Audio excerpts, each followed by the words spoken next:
I remember just going into the washroom one day. Something just fell out. So they gave you that pill that you put under the mouth. Yeah, they gave me like a small tablet. I went home. I remember I didn't even take it at first because I was really confused. Like, what am I supposed to do? Yeah, it didn't take 2 to 3 days. Go to the washroom, and the next thing, boop. And I'm like, God, yeah, this is a real baby. And I was so what I can use. But the pain of miscarriage is hard. I remember him telling me, when I come out from that place, like where he was, I should not find you in the house. And I told him, you know what? You're not going to find me. I will not be there, and I'm not even going to carry a matchbox. Yeah, I told her to carry everything. And the first one, I told you it came out because I really did not want to take that thing. I was in a space where I'm like, I don't know what is going on with me. I can't. So it just dropped. By the way, I was in the toilet. The baby dropped. I don't want to say thing, but it literally dropped because I could see the 2 fingers. Oh, yeah, you see the similitude of a baby, like you could just see, and really I think that really broke me. So I think in our 3rd miscarriage, there was an event at his home, and I was wearing those very big maternity pads, those ones you're given because you're really bleeding out. And a woman calls me. She calls me, at the back of their house. And I'm thinking she's calling me to maybe help her because it's a function. She tells me, now in our dialect, that now you umekataa kuzaa. Like, and now it's being spoken in Kikuyu. So there's a way, when some words are spoken in your mother tongue, they hit deeper. Yes. You get. But the translation was, you've refused to give birth because you don't want to mess up your shape, right? And it was that time you are I'm having a maternity pad. Okay. So someone made a joke and said the mommy brain comes because of such, because the whole day she's talking to a toddler, she's talking to an infant. Yes. And who doesn't talk? Who doesn't talk? So the whole day,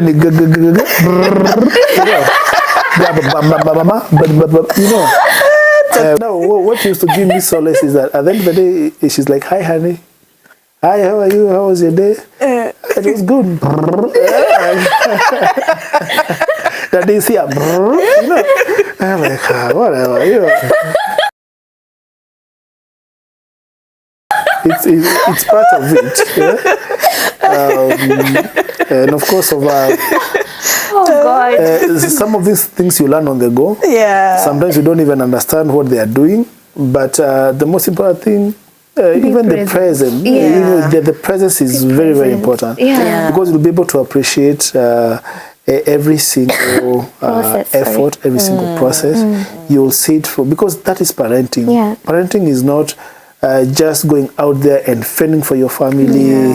It's staying there with your kids. You're seeing them. You're seeing your son break the voice when you're right there. You're seeing your toddler make the first step. You're seeing them have those pincer grasps and all that. That is parenting. Parenting is working with them through the puberty, seeing the the little rebellion coming and how to navigate through that. That is parenting. It's not just about going and building a legacy for them, and then at the end of the day you don't have someone to leave that legacy to, because you're not present in terms of the parenting. Wow. So how long did it take you to heal the tummy? The hysterectomy. First of all, I had some around 6 months, because I needed to get to a space where the baby is, like weaning and etc. But he was present at every given stage. So yes, by around month 2, at least I could move. There was a gym ball there I used to sit on, so it kind of started helping me stabilize my back and you know, my core. But now, because there was a very sharp pain at my back, because I think my discs were sort of like a little bit disjointed. They were disjointed. So you're being told it's either you go to surgery or physio, or you go for physio. And this physio is crazy physio, because it's not just go lift your hand, lift your hand. Yeah. It's the one that they have to make it go back to align. This is the spine of this the is the vertebrae. spine and your core. Oh. You get. So he went, he looked for a very good gym, he looked for an instructor who knew what exactly is doing, and he's like ever dealt with, you know, the issues to do the core. And he subscribed me to the gym, because now we felt physio might take a little bit longer. So we decided, anyway, let me hit the gym. Let's do the hard way. I'm not getting another wound altogether because of apparently something you can do naturally, and it will get back to you. So yeah, so I went to the gym, and I can tell you, first month. There was a gym. I also bought her something to wrap her tummy. Yeah, because it was also advisable that when I'm working out, I need... Yeah, you wrap it. So there was that. I also bought some small dumbbells. Some too small weights. Dumbbells and the gym mat. Yeah, so I tried my best. You really did. Because we were not expecting that to happen. We have ladies who, you know, once we say kuteremsha, when they deliver, some just go back to shape even without anything. Will just be okay. But one lady is not every lady. Everyone has their own, you know, path. So yeah. So I hit the gym. I hit the gym with the physio and that trainer. The first month was not easy because I couldn't literally do anything. I couldn't lift my hands past here, as in those ones of do this. No, my hands would get here and I'm done. Yeah. He was the one who used to wash the babies because I couldn't bend. And the second one, you got the baby after CS. It was still through CS. After 3 years. After 3 years, but you had healed at least. But I had healed, so he basically took over literally everything. He would wash the kid, washing the baby, make sure I'm okay and etc. So I would hit the gym and it was crazy. First month couldn't pass here, but by the second month at least I was doing something. I could walk, I could do some liftings and everything.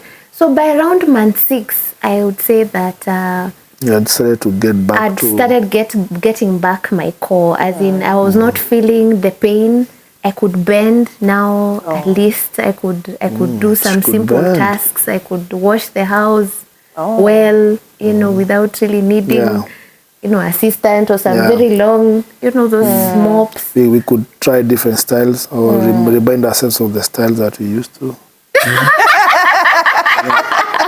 Because it was also affecting the positions and the postures, you know. But it was affecting intimacy. That one I can tell you for sure. Because now... pain all over. Pain. Yeah. Suddenly and the core is very important. Yes, the core is very important. You have pain on your core. You have pain in your back. Crazy. What? Crazy. So familiar. It's not more kuvumilia. I'll not say it's kuvumilia. Because kuvumilia is that you're on the receiving end. Receiving 10, receiving 0. You know, it wasn't something like that. It was more of trying to get to know these motions and being in it and understanding that every season has its own uniqueness. It's very, very unique. So appreciating and getting, you know, the best out of that season was very important for me. I was more concerned about her health, knowing that you know, she's feeding for 2, basically not eating but feeding for 2. So even the diet, what she's taking in, how her body is, you know, reacting to whatever kinds of foods and all that. That was my main focus, because we all have that energy. It just depends on where you direct it. So I directed my energy into, the parenting mode, like full control. Yes. Parenting mode. Switch off. Full throttle, Yes. full throttle. Yeah. So I'm no longer just, a husband, but now I'm a father. Yes. So what is required of me is, I pump in a lot of gas on this side so that, I do not have any other energy for any other thing. Yes. Because I'm in this season for this. Yes. Yeah. It's just like when you go to the gym and you say today is leg day, is you concentrate all your energy into leg workouts. Yes. If it's a chest day, you concentrate all your energy into chest workout. And you get at the end of the day, at the end of the week, you have done all the muscles in your body, but every day had its own particular. So the same case with seasons in life. Right now is our season for parenting. Yeah. So most of our energy is directed towards parenting. Whatever any decision that I'm making, I must have or bear in mind that I have a family that is very young, that needs my care, that needs my presence, that needs my attention, basically. So at any given time, when we were young, when we were single, our energies were in different things altogether. Yeah. We were even so much into, ministry, church ministry. When we were single, we would go to all the keshas, we would go to all the missions, the evangelism, name them. Every rally, every crusade, we were there, either doing the instruments or connecting water or even preaching. And our energy was towards that because that season I had to get and I had to get the best out of that season. When it comes to pregnancy, you put all your energies into that because it's just for a short period of time. It's just 9 months, and then you're done. If you have 10 kids, those are 90 months, and that season is done basically. So whichever season you're in, when you direct your energy towards that season, you get the best out of that season. And you embrace you embrace that season. We're only human, and we can only do as much. But no, the tragedy of the man is that when he's done with the conception, he thinks he's done with his manly duties of now he should just go out there and fend for the family and look for and get all the resources for the family. It is very, very important for you to do that. But there needs to be a balance between work and family. Yes. And if there's not that balance, one side will be starved to be emaciated. You would rather be emaciated at work, but at least your family is well. That's my mantra. Wow. Oh yes, yes. What else can I say? No, you said many things. Now I have a question. In all these miscarriages and all these, let me say, all this, the mountain that you are climbing. What was the most painful? What was the most painful, either scenario or people, the words people told you, and like in that whole season? No, I think for me it was the fact that she was in the first miscarriage. She was a little bit insensitive because she blamed me. And thought that I am this rock that does not feel, does not, not broken. Throw anything to him, he'll still be okay, So I did not find any solace or comfort in her during that time. So it was, and I was also away. I was away on other related duties, work-related duties. So I was not able to even be there. So basically, I'm not there physically. Then here you are going through an emotional turmoil, that she's going through an emotional turmoil, and then she blames it on me, regardless or oblivious of the fact that I am also flesh and blood. I'm not made of steel. I'm not made of tungsten. I am also a human being with emotions. So I think that was that season whereby I was like, hey, life can be hard, but I'm going through it. I'm not just in this season for now and then to be extrapolated all the, for the rest of my life. I just need to keep it together. Just need to keep it together with myself. And it was quite a hard one. Yeah, it was quite a hard one that time, but here we are. And family, they didn't... The good thing with my family is that they are very supportive. I come from a very religious family. Not that they are pastors, but they believe in God. So even when I shared with my parents, when I shared with my siblings, for them, they have never experienced it. So they will not even try and tell you, like, hey, you understand what you're going through. But they'll be like, Paul, we're sorry for what happened. It is okay. God knows what lies ahead. So family, they were very much in it. And they gave me an assurance that at the end of the day, we all family. Either way, we shall still be here for you. Oh, yeah. And Mary. There's some place with her, I think. Sorry. We should go back. Anytime you sorry that time. You're supposed to come with that.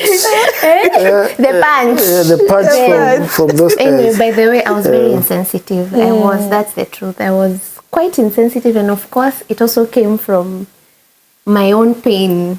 The pain that we were also going through as a couple. The pain of not understanding each other, him not being able to understand me, not getting what I'm trying to tell him, not being able to listen. Because he was rigid. Hey, you would say it's this way also, and I'm like, why? Why? Why can't you just listen to me? So at some point I was feeling like, he's not on board. And I guess that's the pain I projected to him, because I was like, now, all this, there's one person who has caused all this. It's not my family, it's not outside, it's you, know. And I projected that pain to him. And yes, I think that was also a painful, in as much as the others told me, like the one I've shared with that woman, she told me it's because, I don't know, you don't want to lose weight. There was that supposedly friend who said, I also don't want to, lose my shape and etc. All those, insensitive comments. But I think the most hurt comes from the person who you are really emotionally attached to. If they're not, can I say, present or getting what you're telling them. So I felt that he's coming from a point of not understanding me and not being able to can I say, just go through the motions of life with me. So I felt, I mean, the pain that I'm feeling, you're the one. So I'm having pain physically, emotionally, spiritually, and then I projected that pain to him, you see, instead of really dealing with it and maybe seeking help or just telling him in a nice way. Because either way, your spouse will hurt you. Your spouse might hurt you. For those years we have stayed married, it's not like there are those days that, everything is up the mountain, but how you communicate your disappointment, you see, it matters a lot. That is one thing for me I had to learn, how to communicate my disappointments without, stepping on someone and feeling like, you're trash. You don't know what exactly you're saying. You see, so that pain, for me, it was what I projected to him. And you displaced it. And really, and I'm like, you take it. I don't care how you're feeling. I'm also in it. I'm feeling so bad about this, and you're the one. I think for me it was that season. I can say that it was a hard season, and that was, I think, the most painful miscarriage I have ever had, because it had like a mixture of so many things in it. A lot of instability. And a lot of instability, especially emotional instability, because we're not really agreeing. We were not in sync. Because now the rest of the miscarriages, even if they happened, the second, the third, the fourth, we were in one basket. We were handling it. In fact, I remember, was it the third? The fourth? I think it was the fourth miscarriage. When I started feeling, it was I was so aware of myself to a point of I knew it's the miscarriage. It's coming. It's coming. So I told him, by the way, I think this thing is coming out again. Like, really? Yeah. We took ourselves to the gyna. The gyna gave us the capil. She checked. She was like, yeah, baby's heartbeat gone. No heartbeat. Like, okay. In fact, I remember we came from there, went to Java. Yeah, we went to Java to eat. Now what will you do? No, but I've done everything. What else should What you do? Yeah, we went just for even David when that son died, he stopped fasting and crying and praying and all that, and then he went and washed himself. And that's what we did. Yes, like he was praying and fasting, and the son to see whether he can change the mind of God. Of God, pertaining to the sin that he had committed. Yeah. But now the fact that the consequences have been consequenced. So what do we do? Yeah, so even we for us, you went and went to you ordered the meat pies. What you wanted that time. Ginger tea, our favorite, and we ate as we were waiting for another one. I'm like, God, we are still here. So there was no more crying. No. But then, no. I told you we became veterans in this. Yeah, there was By the time it was the third, the fourth, there was no crying. We just knew. We're like, okay. What's next? Let's try this. Let's try that. Yeah. It's well. It's coming. Let's get the maternity pads. Yeah, before the whole thing happens, and it's well. Next one. Wow. It's well. And it's well, and that was our mantle. Like, it is well. It's well with our souls. It's well. All is well. We get babies. We don't. It is well. It's well. So the journey the continues. first miscarriage was what was quite painful. It's very important, by the way, to accept the things that you cannot change. Yeah. And you accept them with a lot of peace and with a lot of contentment. The things you cannot and gratitude. The things that you cannot change. There are things that are beyond your control. Yeah. For that which is within your control, if you don't do whatever is supposed to be done, you're supposed to be hanged. But if there's something that is out of your control, we cannot control the days of the hours of the day. There are 24 hours. So you have 24 hours. So you have to work with that. So when you accept that you have 24 hours within the day, then you'll align yourself with that. Yeah. You'll not even look for the 27th hour. You'll not have the trouble of trying to create more time. You just work with those 24 hours that you have. So we shifted our gear. Instead of the crying, let's do more of prayer. Let's do more of asking. Let's do more of thanksgiving. Let's do more of telling God, Lord, thank you. Thank you because we've woken up, we have shelter, we can afford to go to Masai Mara with this money instead of trying to take it to IV and hormonal fluids and buy diapers. Or ETC there. Then because the diapers, they have a way of reminding you that you'll have that shoe for the next 2 or 3 months before you even try to think of changing, basically. And did you do the genetic? We didn't. We were like, this is the voice of the devil. That one. By the way, I think that is, it gets to a point where your faith is stirred. Yes. Like, I think when she just spoke those words, I'm like, genetic. Devil, you're a liar. Okay, you know what? Has God said that we're incomplete? When they were the two of you, at the end of the day, marriage or is for... did Isaac do genetics with Rebecca? No. Jacob had 2 sisters. Yes. Rachel and Leah. Yeah. He didn't do genetics. We were like, no. So I think when those words were spoken, like you two of you need to do genetic tests. For me, my faith was stirred. I was like, huh?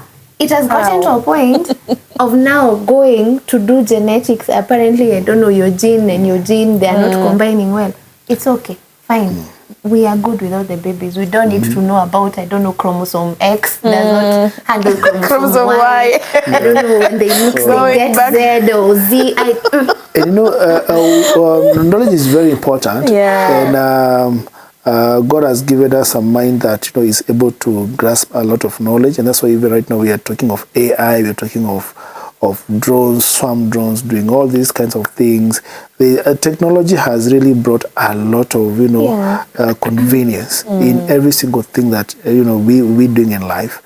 But it should not come to a point whereby it is, it's always sometimes it's in conflict with our belief system. Faith. Yeah. Especially with faith. Yeah. Yeah. When Peter was told, come, when they were in the boat, is at night, Jesus is walking on water, and then he wondered, okay, how can I walk? On water. I'm seeing a ghost. It has a similitude of Christ. I know Jesus Christ. And so it was like, if it is you, tell me to come. So when he started, walking on water, then now science came in. You're not supposed to walk on water. On water you sink. Yeah. He looked around. So when science is always in conflict with faith, it's always in conflict with faith. So for us, we decided, let's do the faith way. Yeah. Let's see how this mountain will be moved. No. Because ideally you cannot move a mountain. Yeah. And it was moved. Yeah. Ideally, scientifically, you cannot move a mountain. Yes. But with faith, as small as a mustard seed, you can tell that mountain move from here till there. And it will. And it will. Exactly. Scientifically, you cannot rise from the dead. When you die, when you're gone, you're gone. Yeah. But Jesus Christ rose again. So we didn't do it. And my faith was that. And I was like, what? I'm not doing this thing. Genetic. No. I know there are people who do that. It's very much okay. It's okay to be, whatever you're doing, you have the conviction for that. You have the conviction, go ahead, do you. But for us, it's a free world. But for me, I was like, Lord, no. This is not this is it. This is the straw. Yeah. This is the last straw. I am not doing this. If God, if you really want us to go on, we are fine. Like, if you want us to go through the motions of this life, with no children, I'm good. But then I got to that point of surrender. Yeah. Like, Lord, it's okay. Surrender. Jesus, take the wheel. I'm good. Let me enjoy life. Let us enjoy life to the fullest. And And you did. By the grace of God. Hey, Mungu ni mwema. Mungu ni mwema. So what are you telling? Sorry. First of all, I thank you so much for accepting to come as a couple. Most of the couples, it's like it's the woman thing, just to talk about the journey. But I am truly grateful that you accepted to come, and God made a way that you remember when I was telling you, I pray God makes a way that he avails himself. Oh, yes, he did. Yes. Yeah. So as a man, there are many couples outside there, either in waiting or who have gone through a similar situation. They are having children, but there is that disconnect. There is that there is no that love or that foundation. You see, whatever you went through, the turmoil you went through the first year. So there are some couples that are going through the same. How do you address, what is your encouragement that are you giving to that man who is watching, and that man who has ego, that man who feels like, no, a woman should be submissive, a woman should do everything. You see the way you were there for her, you didn't even bring a nurse just to take care of her, but you did it yourself. So how are you encouraging or even advising that man who is going through the same, or who is just their ego is there, they can't help the wives, their culture says otherwise, what are you advising them? Yes, I don't want talk about the ego so much, but I want to go back to the beginning. When God created man, he gave him, specific instructions to have dominion and to subdue, to multiply and fill the earth. Yes. Yeah. So there were all those four, and all that was towards the earth. Yeah. They were all outward. Yes. So when he created him, he gave him all those instructions, and even by that time, we had not even seen the picture of Eden. So after he has told him all those stuff, he now placed him in the Garden of Eden. Yeah. Yeah. And now in Eden, that's when he told him to cultivate and keep it. Yeah. And after that, that's when he said it's not good for a man to be alone. It's good that he will find him a suitable helper. Then Eve came. And, Adam said, Ish. Yeah? Which is interpreted as, woman. Yes. Yeah. I'll call him Ish. In fact, he was just surprised, like, bone of my bones, Yes. the flesh of my flesh. Ish. And Ish is a Hebrew word that means woman. Yeah. So when he came to the Garden of Eden, the Garden of Eden is also translated as not only a place of delight, because that is a translation, but it is also the place of family. Yeah, the place of family is a place of delight. The place of family, it's about cultivation and keeping. Yeah. Then when you're out of Eden, there's domineering. There's dominion. There is subduing. There is being fruitful and being and multiplying. Because God did not tell him to. He did not repeat what he said before when he was just Adam. He was given specific instructions. So there's this notion that, the family, it's a woman's affair in terms of nurturing, in terms of keeping and cultivating. But it is Adam who was taught to do that. And now for him to do that, he was given a suitable helper to help him cultivate and keep it. So the family, it is the responsibility of the man. And when you talk about marriage, marriage thrives in, it is encapsulated in a family. So the bigger picture is the family. So he was told to cultivate his family and to keep his family. So the primary keeper of the family, the primary nurturer of the family is not the woman. It's not the woman. It is the man.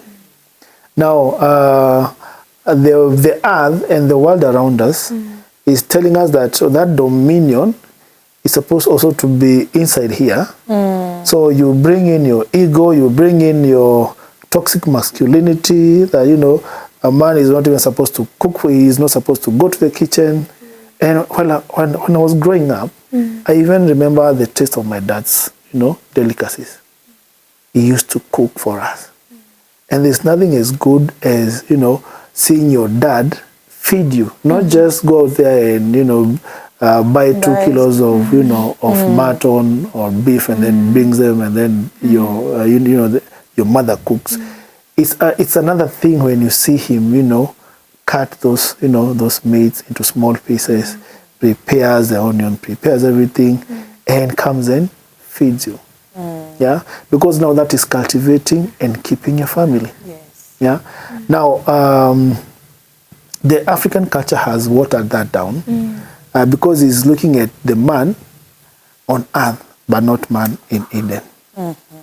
Yeah. And we've been gotten with that notion, and that perspective has really made our thinking biased.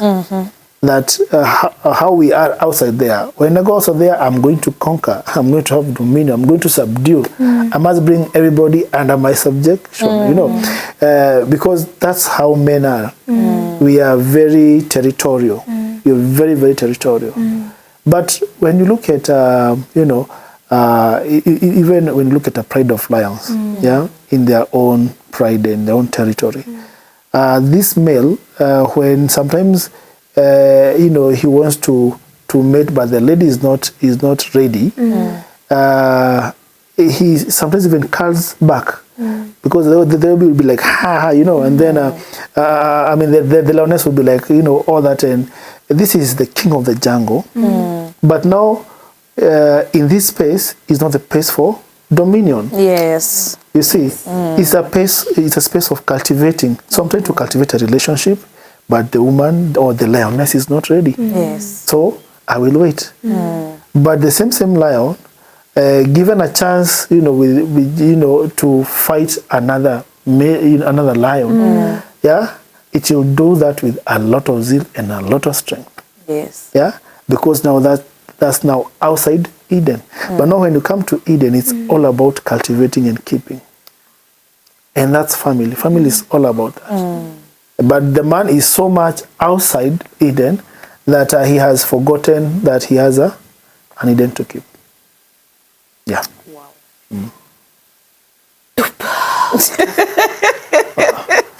You have ministered to her. Does that earn me something tonight? A lot. A lot. Thank you. A lot. That was my mission. Wow. Pink and black. And a dash of purple. And a dash of purple. A dash of and a breath. I'm sorted.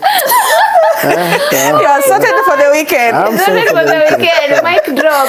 My weekend is busy. Father's week. Father's week. It's Father's Day. And yeah. Wow. Wow. What? Okay, I don't even have any other question to ask on that. If you are a man and you are listening to this, and if you know that you have this kind of, you are outside Eden. Oh, I will use that. You are outside Eden. Yes. So if you are outside Eden, my friend, pull your socks. I know. Pull your socks. And the Eden keepers. No, she's coming to help. Yes. She's coming to help because I'm already a nurturer. A man is already a nurturer. You know, man is translated to, you know, the source. Yeah? We are the source. We are not even the prize. Yeah? We are not even at the pinnacle of, you know, the hierarchy of authority and all that. All that it's sorted. Yeah? But the most important thing is that we are the source. We are the source. We are the nurturers. We are the primary nurturers. We are the primary cultivators and keepers. Yeah? I'm supposed to keep my family. She's only coming to help. Yes. Yeah? So unless I understand my purpose, yeah, and that God has given me that mandate, she will come and she'll be frustrated because she wants to keep the family, but I'm out there, you know, doing whatever I'm doing. She wants to nurture the family, she wants to cultivate it, but she's not getting the cues or the leadership from the man. So she'll be very, very frustrated. For her, she's not a keeper. She's a helper keeper. Yes. You know, she's a helper. So she's coming to help me to do all that stuff. Because keep Eden. Yeah, she's coming to help me to keep Eden. And for those men who are ignoring their responsibilities, you have said it well. You are the source. Yes. Nowadays, women, we have good jobs. Yes. And well paid, sometimes even more than your husband. But when some men sees that, they tend to pull out from supporting the family. So you find out that that cry, I don't know if you have heard it, it's loud outside there. It's loud. So men are neglecting their responsibilities in the name of the wife earns a lot. So what are you telling them? Basically, you know, the word says that two are better than one. Because one, when they lie down, they'll keep warm. And number two, they'll have a better return for their labor. Yes. Yeah. So family, it's more of companionship.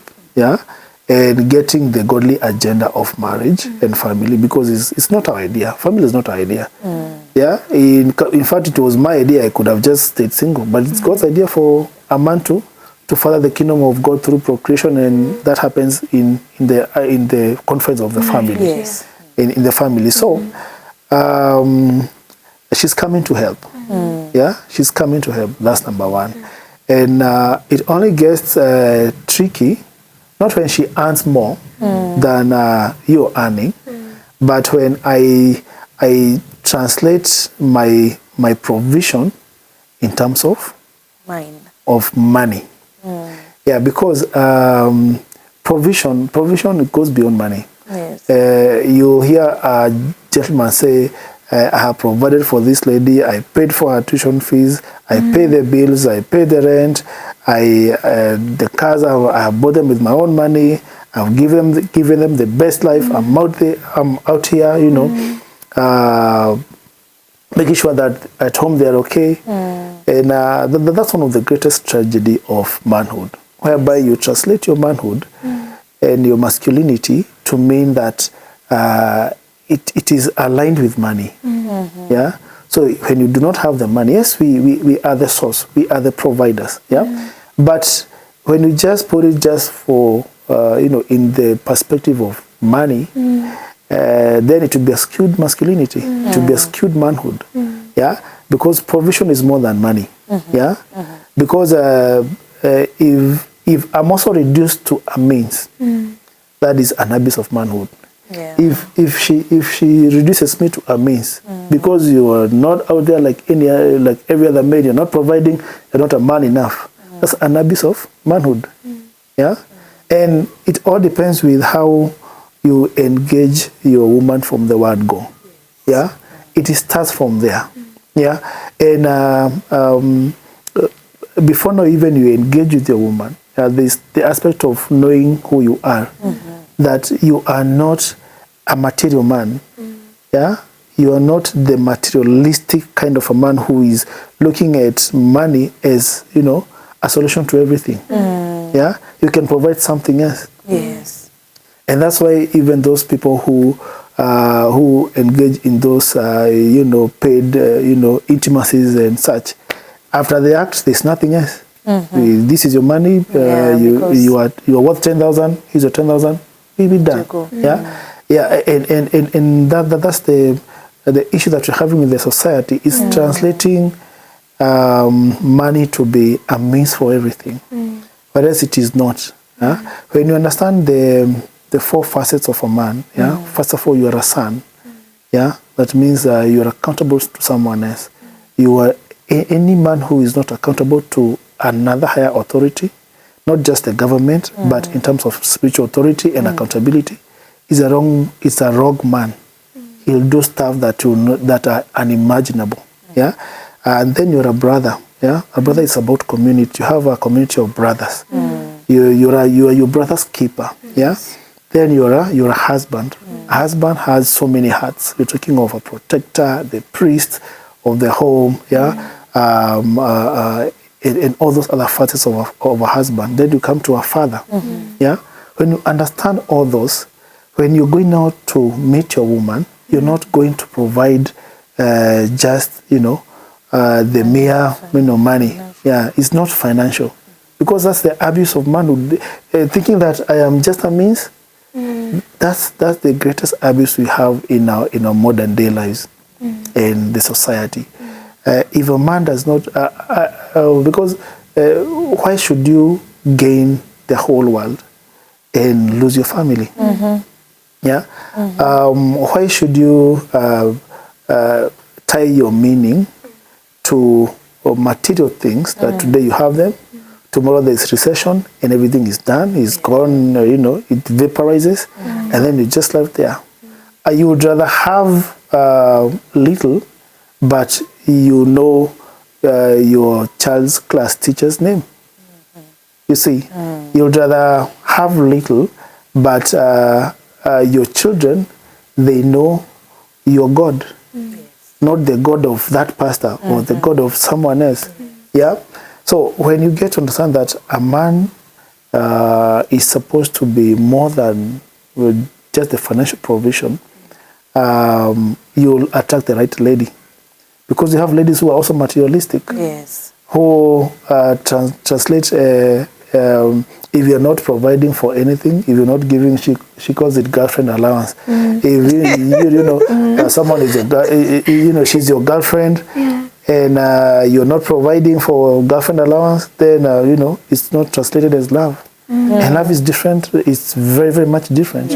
We're taught to love to live in understanding and to love our wives as Christ loved the church. So love it does not have anything to do with. In fact, when you look at the provision or the explanation of love, love is not resources. Yeah. Love is kind. Love is forbearing. Love is all this. It has all these facets. And we need to get to that point whereby the man knows what he's bringing to the table is not just about financial provision. Financial provision is one of them, but it is not everything. It's one of the little aspects. Because we have families whereby a man is not, a man will be retrenched, or an accident happens, 1-2 arms are amputated, he can no longer function the way he was functioning. He is now a person, living with disability. So will you say that, no, you're not a man enough? Because, because it goes beyond that. It goes beyond that. And I think it's something that the society has constructed. And it has defined man, it has reduced man to a morsel or to breadcrumbs. He's no longer the man that he is supposed to be. The society has given him the view that, has given, everybody the view that a man, if you do not have anything in your pocket, if your pockets are not deep enough, you're not a man enough. Yeah. If we only have one man who is richest in the whole world, and if he is to start a family, if a lady will say that I want to be married to the richest person in the whole world, only one lady will be married. Yes. Yeah. Very true. Only one, because we cannot have. I believe there's only one who is. Yeah, we have so many, business moguls, tycoons, and all that. But the richest is not the most extreme. It's only one. So if you want to marry the richest person in the world, that person is already maybe married, and will only be one. So what will happen to the other 4 billion ladies, basically? Yeah? So it's not even about rich, it's about families. And when you go beyond the means, you look at the environment itself, what the man is bringing on the table, then the aspect of I'm earning this, it will not happen. Number 2, you'll only have one family basket, because it's a family basket. Yeah, it's a family money basket. Yeah, if it's resources, they come to one basket. Yeah, just like the way in when you look at the consolidated fund, or we can say even the Kenya Revenue Authority or the Treasury. Yeah, when it gets all these monies, all these revenues from every place, whether it's through mining, agriculture, foreign aid, whether it is money, diaspora remittance, all of that. When it comes to the consolidated kit, it does not. There is no one shilling we say this one is the diaspora shilling, and this one is from the interest that we've gotten from local borrowing or something like that. It's just it's just one Kenyan shilling, basically, and that's the same model with family.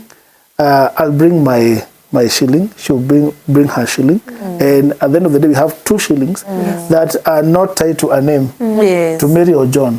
That's the family shilling. Those are family 2 shillings. Wow. So we need that perspective. Yeah. Wow. Mary, what are you telling us?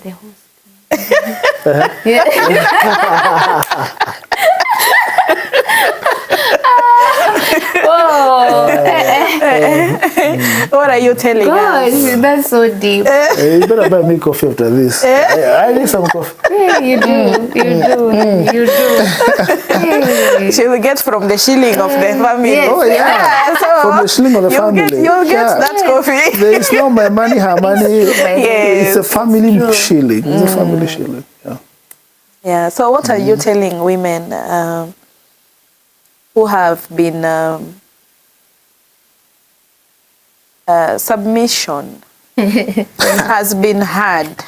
When we say, I always say, God asks us things that He knew it is hard for us to do, because He told men love women.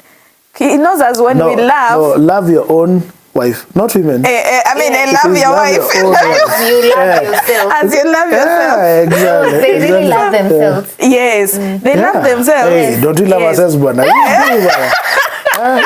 We want the fine things, the good things.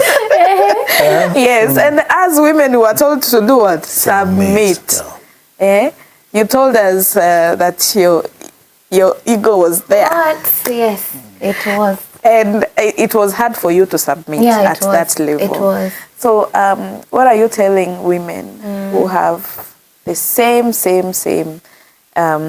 struggle? Let me call it a struggle, because it's a struggle for sure. And you'll find that it is not only submitting to the husband, but also even outside the society. You'll find that they hawashikiki. Yeah, their ego is just there, and pride.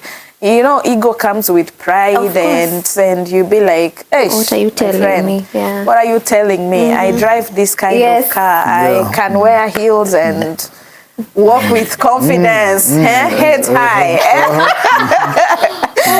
Yeah, so that working class lady who is that working career. Class there, and when they come to the house, are they still working class, or they are just submissive women? They are mothers. You know, you don't bring your career at home and start being the CEO of your husband and giving orders.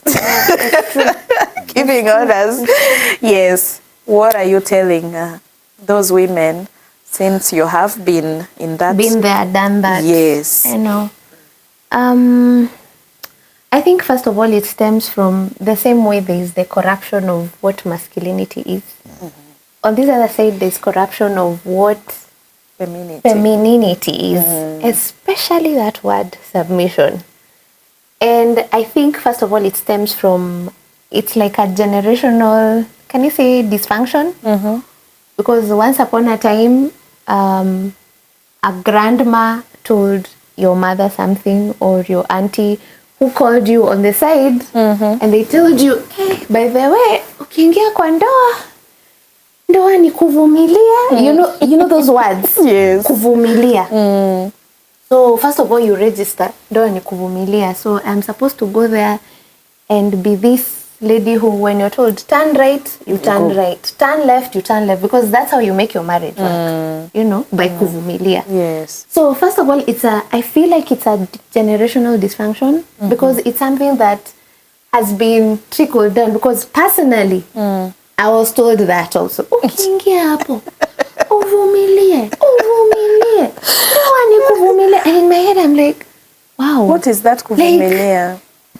You know, it's so bad to a point that your work is just to shrink back and, you know. So on the first go of something that looks like it's a resistance, you'll also put your head out. And you'll be like, no, I am not going that direction. That direction of kuvumilia, I am not. So I think number one, it's the corruption bit of what really submission is. Well, submission is not kuvumilia. Submission is lining under something or under an authority willingly. And it does not mean that you do not have the authority to, but it's only because you have a yield card. Yes. A yield card that says, okay, you've suggested this, and my suggestion would be 1, 2, 3, but let's try your way. If it doesn't work, we'll find another way. In short, that is submission. They can use simple words. But what does the society tell us? The society tells us is submission is when your husband gets to the house, you go there very fast in the house, you kneel down, he pats your head, it's like karibu, and you're like, carry the briefcase. What do you want? I want juice. And do you want to shower first? Yes, you're literally like a slave in your house. And that is what has been sold out there. And that's what makes people feel like marriage is boring. Thank you. Marriage is weird, it's boring, it's hurtful to a woman, it only benefits a man, because I've seen those narratives. It only benefits a man. A man is coming there to look for someone who will cook for him, wash for him, a maid, etc. and all that. And the word is so clear. Even the Bible says that we are co-heirs in Christ. So even Christ himself has not said that a woman is less than. Yeah. It's only that in every family, even in an office, there's a hierarchy. Exactly. You have a CEO, you have a manager who has a team. Someone who's, say, an associate cannot go tell a director, hey, by the way, even if they have, can I say, some better opinions or etc. You can't walk to a director and go like, excuse me, your opinion? Didn't matter. It doesn't matter. So this is how we go. No, there is a way. And why God puts it like that, it's because of the order that he wants. When a child cannot come to a house and suddenly he's finding two people or she's finding two people in the house who, this one says the wall should be white and the other one says the wall should be black. What kind of a family is that? This child will grow up with a dysfunctionality. And that's why God has a hierarchy. And I love God by the virtue of even his relationship to Christ and to the Holy Spirit. It's relational. There's God the Father, there's God the Son, and there's God the Holy Spirit. And the Bible says that the Holy Spirit witnesses to us about Christ. And Christ even himself at the Garden of Gethsemane, he said, you know what, I'm not if it's your will, please just take this cup, but not mine, but yours be done. Why? Because there's that relationship. The Holy Spirit glorifies Christ. Christ did not come to witness on his own, but he's speaking the words of the Father. And in all that, there's this harmony that is transcending all of them, but all of them have different roles. The Holy Spirit didn't come to die for us. Christ did. But now the Holy Spirit has taken over. He's our helper. But all of them, they are speaking to one. They are glorifying the word. So if a woman understands her position, I think all these things will be very easy. If you understand that Christ or God the Father, when I was created, God looked at me and said, hey, you look very good. You will be a woman. Because I know in your femininity, you will help him. I'll not come to now start struggling with him because I cannot be able to handle what God has placed on him. I cannot be able to handle the call that God has placed on his life in terms of being the cover in our home. And that's why you find, Amanda, if as women, we want a man, like really, even if I'm strong and I'm a choleric, I want a man who shows up. Why? I want a man who's present. I'm choleric, but I want a man who's present. I'm choleric, but I want a man who shows up. I'm choleric, but I want a man who will go like, don't touch my wife. I'm choleric, but I want a man who will not jump when I see a spider. He's also, we are both on the couch. The only jump that is allowed is you jump on it. You jump, not running. Not running. Yes. So can you imagine? Even because the essence of femininity is that you bloom, you become radiant when someone comes in and protects you. You bloom, you become radiant when someone comes in and just like covers you. That's how we bloom. Our power is not, can I say, loud and boisterous? Our power is calm and soft. Very calm, very soft, but it moves mountains. It's this kind of power that shifts an atmosphere. Like you enter somewhere and someone feels, there's an essence that has come in. And that is how femininity is. And that is how it's supposed to be. Because in our femininity, we empower him. There's a reason why... A lot. There's a reason why Samson, literally, he spoke out and he told the secret, being on a lap. He didn't speak the secret when he was out there in the kitchen. Or, I don't know, fighting the Philistines with a jawbone of a donkey. No. But when he was here on a lap, his locks being stroked, he was like, no, my strength is from the locks. My strength is from the locks. Why? Because that's how God created us. God, for you to be a helper, you have to have this essence that gives him the courage to move into the world and do that dominion. Yeah. And it doesn't come from a fellow man. No. It comes from us. It comes from our femininity, our being able to say, yeah, honey, I see you. I know the world has beaten you. I know the world is telling you you're not enough. But to me, hey, can you turn around and face them and tell them that I've said you're enough? And you will go and conquer. Yes. But now the fact that we are out there, we are acting all boisterous, and that is the thing. And that's why also, sorry to say, some women are losing out on their marriages because of that same thing. Yeah. If a man cannot come and find a haven in his home, he's out there, he has taken all the beating. He comes home. He can't find a place to lie his head on. He's finding a place where he's being criticized of who he is. He's being beaten again. He's being beaten again. And Emotionally. then That he's bit thinking, is even Yeah, it Worse is than- different because it is hits emotionally different. connected. It hits different. And then he sinks into this thing, I think there's a word for it, masculine shame. It's not the kind that he's ashamed of who he is, but he's ashamed of the fact that he's feeling he's not enough. He's giving it all, but someone out here is shouting on top of her lungs that you're not enough. You're not doing this enough. You're not providing enough. You're not. And I'm not saying, as you said, it's true. Provision is in their essence. But things happen. yeah. Stuff happen. He'll be retrenched. How you will help him get up is now another thing altogether. If you call him a potato coach, indeed he'll be a potato coach. And that is also another thing with us. Our words, Yeah. they cut deep. They can wound someone or they can build Make someone. They can.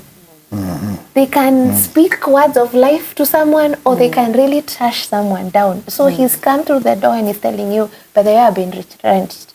And the first thing is that you're not even offering words of comfort. You're not even giving a hug. Because sometimes when maybe they don't need, the fixing and the, oh, you've been retrenched, we can start now applying other places. Maybe he just needs a hug. Yeah. He just needs that coffee. He just needs to be asked, That are you peace okay? for that particular Just- moment. And you're not offering it. You've already now started being the, Drama queen. the drama queen, or even the mother. Yeah. Come, I show you where we can apply. Come, I show you where we can do this. Come, I show you. Come, I show you. And it's not that he can't be able to, but he just needs that energy to just help him know that, I can handle it. It's okay. Just let me breathe, Yeah. but I'll handle it.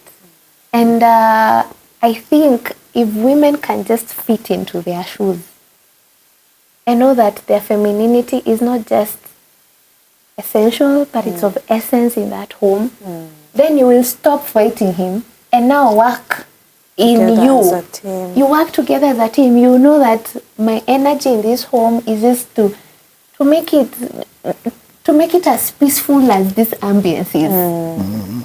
Because in that, I can tell you they function optimally, like 101%. But in chaos and feeling all, you cannot tell me nothing, need us to understand that we have the yield card. And the yield card is your own willingness to. Your own willingness to say, I get you, honey, I understand your opinion, and I don't disrespect it. I understand you. I have a different opinion altogether. It doesn't mean that now you can't say or you cannot vocalize your opinions, because that's also another thing. It means you'll keep quiet, you'll never speak. I speak a lot. A lot. A lot, by the way. But if you come to a space where he really needs you to listen. Yeah. Because I also think we don't listen. We don't listen to them enough. We are very good at wanting to offer the next solution, the next jump, the next mother instruction. The way you tell your son, hey, by the way, get yogurt from the fridge, warm it. Umewarm. Hauja warm? Drink. Okay. Have you finished drinking? Come, I wipe you. Wear a sweater. No, not this one. The other one. The warm one. I'm like, you are married to a grown-up. It doesn't mean that everything has to be done your right way, your way. That is. So we also need to get to a space where we are not just talking.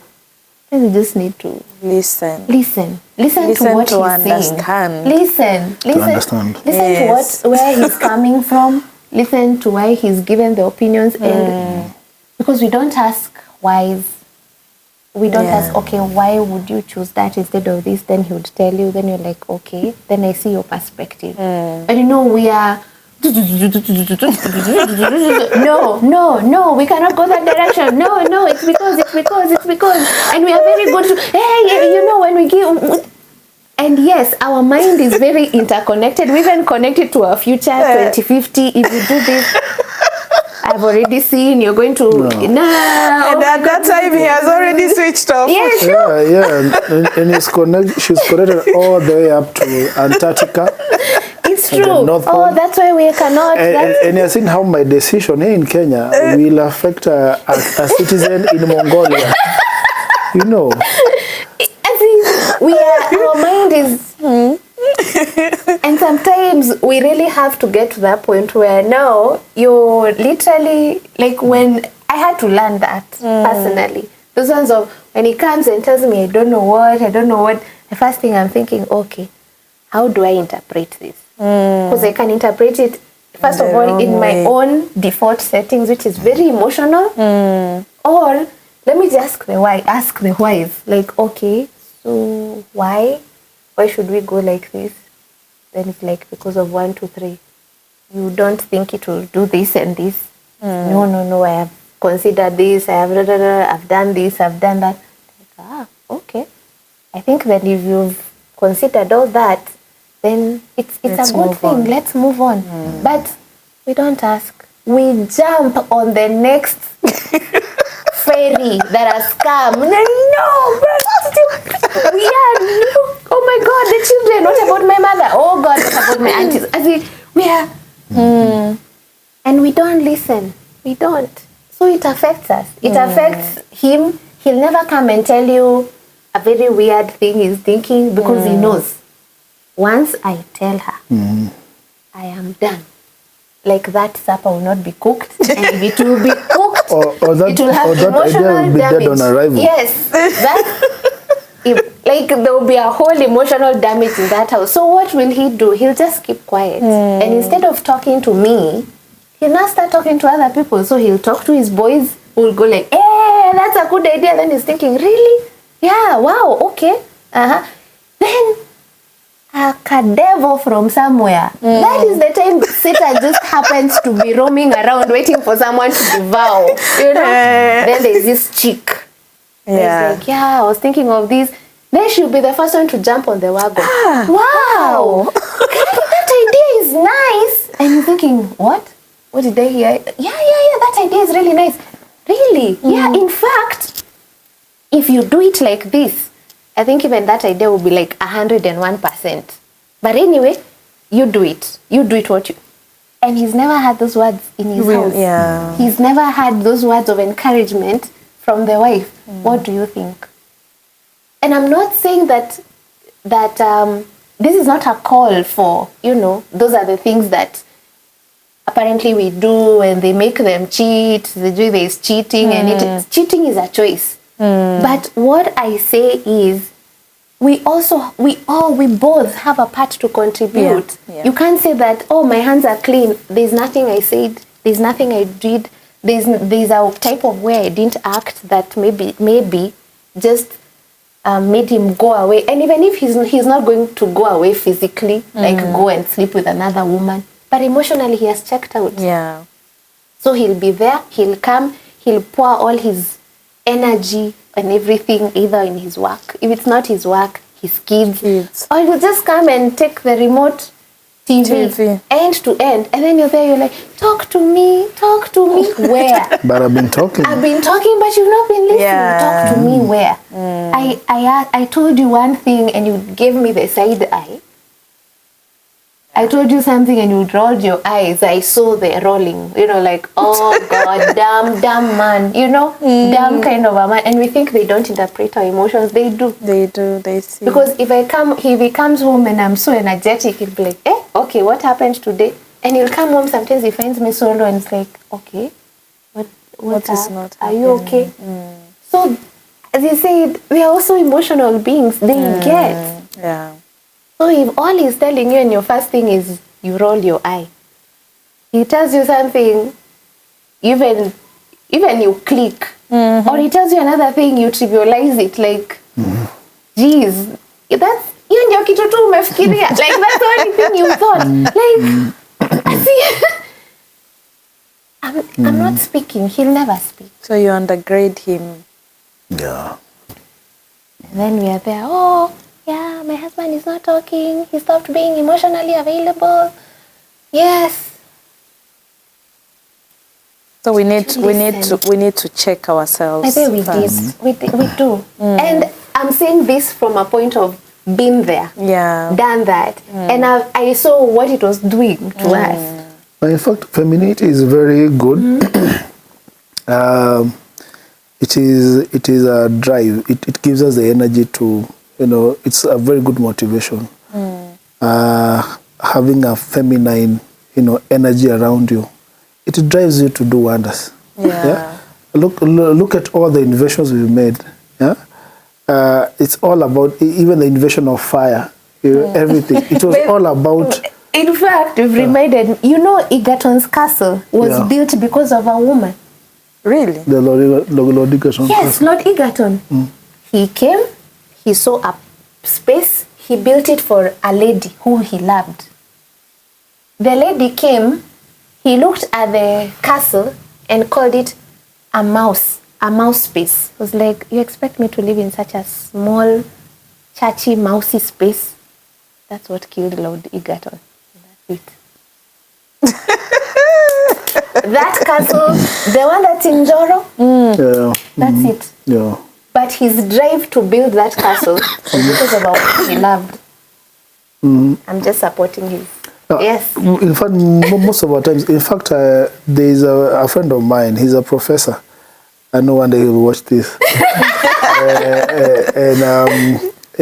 He gets more academic when in the presence of, say, like 4 or 5 men, and then all of a sudden a lady comes into the conversation.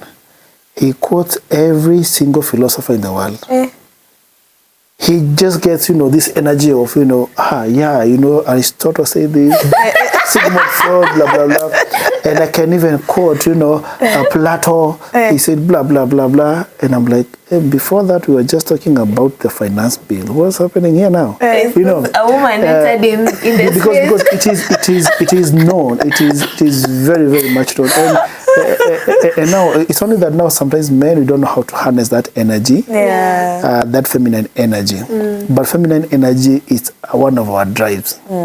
It's one of our fuels. It's one that when we see it, we don't know how to harness it to be more productive. Yeah, like I was saying, most of the inventions, they have just been made to make work a little bit easier and more comfortable, especially for the woman. Basically, it's not even for any other thing. Mostly, it's for the woman because you'll not be able to do the things that men do. So we want them to be a little bit more comfortable. Yeah. It's a drive. The feminine energy, when ladies learn to be feminine, to just be their own element, inside there, like the way she's saying, fit in your own shoes. Just like the way you want a man who is masculine. You don't want a man who is dressing like a woman, doing stuff like a woman, behaving like a woman, talking like a woman. You want a man who is masculine. And out of that, it is very even easy for you to gravitate towards a masculine man than an effeminate man. True. The same case with women. If you just be in your element of that feminine nature, it's wonderful. God created it that way. It is awesome. It is nice. It's a fuel that we can use, even to achieve our dreams to greater heights. Basically, Wow. Hey, what a show. What a show. Oh my. Oh my, it's getting hot. This is smoking. Unbelievable. All right, so have you healed? In terms of the miscarriages? Miscarriages and all those the shakes. We healed. We healed, but it's a process. It's quite a process. Every day you learn to accept your mistakes and deal with the realities of the past, and look into the future with a different perspective. The lens that we use then is not the same lens we're looking at. I'm using a different lens today, looking at her. I'm pretty sure next year I'll have upgraded it to something, better, a better version. So it's progressive. But the most important thing is intentionality from both parties. Intentionality is to be more than yourself, to come out of the self and look into the needs and the aspirations of your partner. And then now you look at the bigger picture. The bigger picture is marriage. The bigger picture is family. So when you get out of yourself, you're able to look at the bigger picture, which is family. And know that intentionality is very, very important. And you need to, first of all, realize this is who I am, this is who I am. These are my hearts, these are my scars, these are the wounds that I'm nursing. You can either see it as a scar or, is a number of your victories. You conquered this, I conquered this, this is the scar, but I conquered it, this is the scar, I conquered it. So it depends with the perspective, basically. It's true what you have said. It's all about intentionality and learning from your past mistakes. And then again, also not revisiting them. Like a wound that is festering. Because every time you're revisiting, you used to do, you'll never progress. You'll never progress. Because if every time you're reminding someone, you remember in year 2000, you hurt me there in the kitchen, these are the words you said, you'll never progress. And in 2030. So 30 years down the line, you have carried something and you're thinking, and you say, and I knew you will never change. I knew you will never change. Imagine. So, it's you being intentional. It's you seeing your scars as signs of victory. It's you being also consistent in word, in deed, in what you say, in following through with just not your words, with also your promises and also it's you evolving because the person I was when we got married 12 years ago, I'm not very different. It's you evolving as a person and being intentional in growing yourself and also growing as both of you. So you don't kill your individuality because you're married, because your individuality is also your strength. Your uniqueness is your strength, but in harnessing both of your uniqueness, coming together and evolving. So I always say that I want to be a better version of me tomorrow. So the me yesterday, I want today to be better than the one I was yesterday. So this day, which is today, I strive to be better than who I was yesterday. And tomorrow, I strive to be better than who I am today. So it's in that evolving also and understanding that seasons come to shape you, not to like drift you apart, but to bring you closer. So you learn through the season, you embrace each other through the season, you evolve through the seasons, you grow through the seasons, then marriage will be beautiful. It will be easy. But so long as both of you are in sort of like some competition, you look at this other person, it's like, they are growing and you're feeling like they are outgrowing you. And instead of you also saying, hey, by the way, you added 2 certificates. Can I also go and add some knowledge? You're starting to see like it's some, competition or some threat in either way. So it's for both of you to work together and to be very intentional in making your marriage work. For the glory of God, of course, for your kids. And also for yourselves, because God didn't create this thing for you to be stiff-necked all the time. He created for you to thrive, to be happy, to have that companion, to have that place where you call home, your best friend, someone you talk with. someone who shares, you know, your deepest secrets, someone who sees your wounds, who sees your scars, who sees your flaws and still accepts who you are. It's one of the greatest blessings on earth. Yeah, it is. Wow. Yeah. Wow. Did you guys enjoy? Myself, I did. We went down the memory lane and it has worked well. It's therapeutic. Yeah, it's very therapeutic. Yeah. Nice. Guys, hey, me, I've learned, I've learned and I'm challenged as well. Yeah, we are challenged because I'm with my husband behind the scene. You don't see him. Yes, so I'm truly grateful. This was really nice and what a testimony. What a testimony from nasemanga from ashes to what? Yeah. Beautiful ashes. Beautiful ashes. To grace. Yeah, God has done it. God has done it for you. He has molded you before He even blessed you with the little ones, so that you can be, when they look at you, they know there is love. Exactly. And marriage works because they are being brought up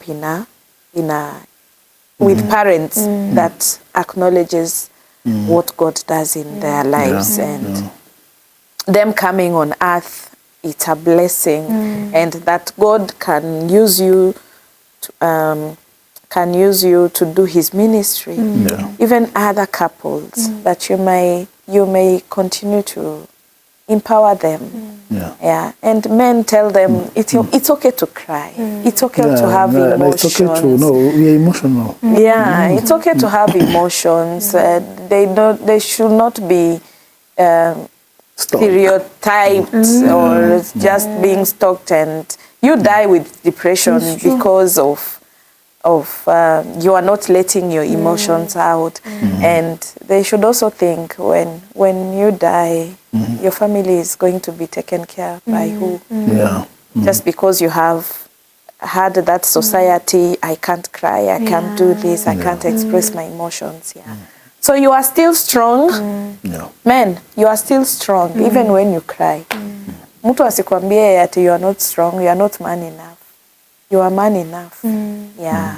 You're man enough in that family. Whatever kind of work you do, you should not feel like I'm not man enough. I'm not a provider, or don't feel undermined. Don't feel undergraded by what the society labels you.